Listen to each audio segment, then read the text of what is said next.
Let's take a very quick break. When we come back, Fortis Healthcare to demerge its diagnostics business, SRL. We'll discuss the contours with the CEO, BhavdeepSingh. That's coming up next.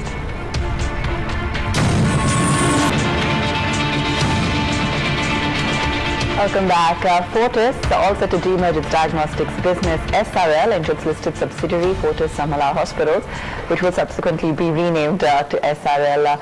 Hira has in fact been tracking developments there as well. He will take us through the contours of the deal. So firstly, in terms of where Fortis is concerned, they will be creating two separate independent arms. That's the hospital arm as well as the diagnostic arm. Now, the hospital business of Fortis Malabar Hospitals will be transferred to Fortis Healthcare, and this will be on a slump sale basis for a sum of close to 43 crores. Now, for the diagnostic business of Fortis Healthcare, FMHL will issue close to 0.98 crore shares to FHL shareholders for every one share held, and the amalgamation of SRL will be done into Fortis Malabar. So the name changes will be decided by the board.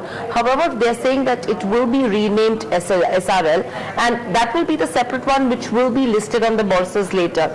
Now, in terms of where Fortis Healthcare is concerned, we are not seeing any changes in terms of the shareholding pattern post the scheme of arrangement. And if you see the promoter shareholding, they will hold close to 41.92% stake, while the public will hold around 58.08% stake. And earlier, if you see, the promoters held 62.4. So the promoter shareholding will be brought down to 41.92 in terms of where Fortis Malabar Hospitals is concerned. So all in all, even brokerages are of the opinion that yes, this is a positive move in terms of where Fortis is concerned. It is value unlocking for the diagnostic business as well. So all in all, a positive move in terms of where the diagnostic as well as where the hospital business is concerned. We've got BhavdeepSingh also joining us on this. Bhavdeep, thanks for joining us. If you could talk us through the rationale for the scheme of arrangement and just take us through those details. Sure. As you might recall, 3 weeks back at our most recent board meeting, our board of directors had authorized the organization to explore opportunities to possible demerge opportunities around the SRL business. Now, at this stage, SRL and Fortis have been together for quite some time. This just comes down to, I think, 2 or 3 things. One is that how do you unlock value? Our responsibility is to provide shareholder value, and clearly we believe that by demerging these two entities and demerging the SRL business from Fortis, there's an opportunity to unlock value.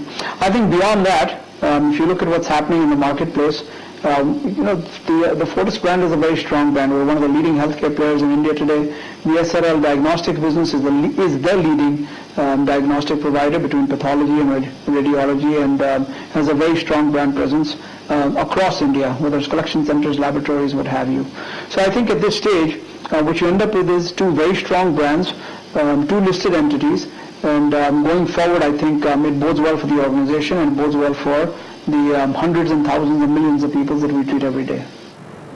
Good morning, Bhavdeep. So if you could just even tell us, are you looking at adding any more hospitals in the future? And in terms of what are your plans on the diagnostic side as well, if you talk about FY17?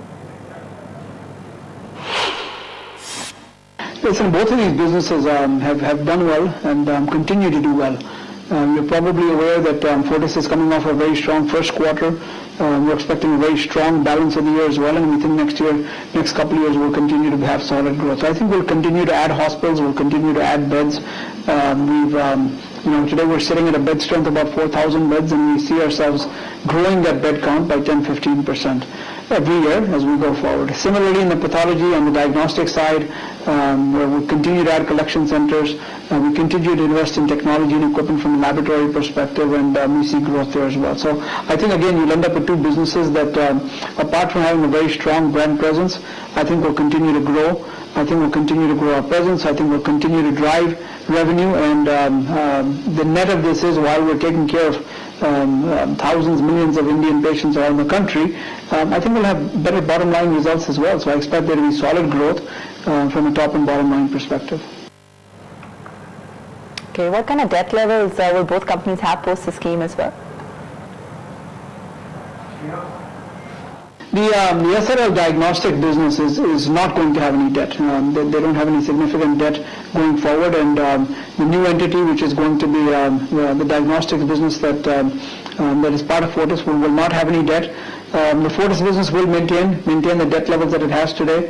We're a 4,000 crore business. The debt levels we have today are reasonably healthy by any standards, and certainly we'll manage it. We'll try to bring it down as we can, but we're not comfortable with where we are. From time to time, debt is not a bad thing. We use it to continue to invest in the business, and so I think where you'll end up is SRL will be debt free. Fortis will maintain the debt levels that it has today, and again, I think we can continue to grow with that. So if you could just tell us, what's the kind of growth that you're foreseeing in terms of where the diagnostic business is concerned? Look, the diagnostic business is changing. There's, from the days of when you went to a hospital or when you went to a doctor and they drew blood and you had to wait 2, 3, 4, 5 days to get a test result. Those days are a thing of the past. So I think there are 2 or 3 things that I can comment on. I think while we have the leading presence in the country today, I think we'll continue to maintain and build. We'll build strength on strength with respect to physical presence, with respect to brand presence around the country. I think the second piece, which is extremely important, is continuing to invest in technology. From a complexity perspective, the number of tests that we're doing is growing. The number of complex tests we're doing. Unfortunately, the disease burden profile in India is not changing. We continue to be challenged with the flu and the viruses and the dengues of the world. We continue to be faced with those.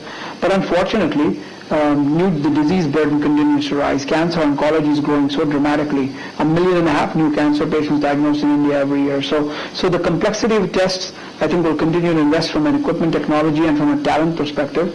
Certainly, I think you'll see growth from that perspective. And then finally, I think that innovation, and I think the whole notion of what will diagnostics look like 3 to 5 years, it's changing quite fast, and I think SRL will play a big role in it. So I think whether it's growth of the steady state business, whether it's investing in technology equipment, whether it's innovation and thinking about where the business is headed, I think we'll play a strong role in all of them, and I think that will fuel a lot of the growth that we should have going forward. Okay, let's take a very quick break. Mr. Singh, thanks so much for joining us and taking us through the details there. When we come back, we'll also focus on aviation. Data for July indicating strong surge in traffic.